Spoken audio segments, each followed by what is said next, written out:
Welcome guys to Coding Sensei, and today I will be teaching you how to install Visual Studio Code on your laptop in preparation for the tutorials that are to come next on Coding Sensei. First of all, we have to head on to Google.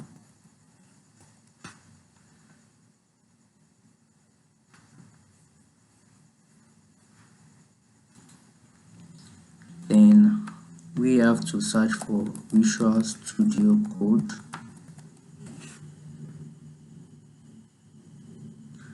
Now, the first search results that we have here, you will see we have Visual Studio Code editing redefined.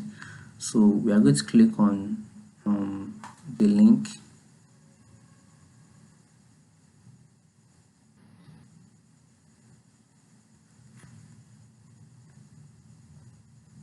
Now that takes us to the website. Normally, it is going to detect which operating system you are currently on. If it's for Windows, you are going to see download for Windows. If it is for Mac OS, you will see download for Mac OS, and that's the same thing for Linux. So I will click on download for Windows.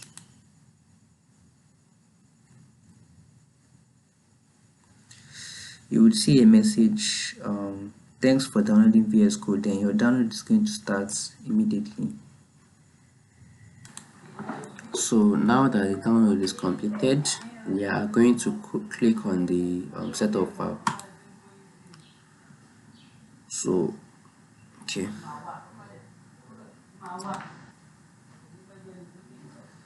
now our setup is running. We have to accept the agreements. Click on next. Then we have to check these remaining boxes, except if we want to create a desktop icon, you can go on and do that, but I do not want to create a desktop icon, so I will check the other boxes.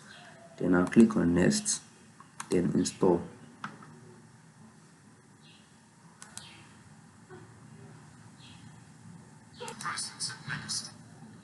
So once it is done once it's done installing, we are going to get this message: setup has finished installing Visual Studio Code on your computer. Then we have to click finish to exit setup. Now once click on finish, it's going to launch the Visual Studio Code, and that's it guys. You are good to go. We have installed Visual Studio Code successfully, and now we can use this for our other tutorials that are coming soon. Thanks for watching guys, and please don't forget to like and subscribe.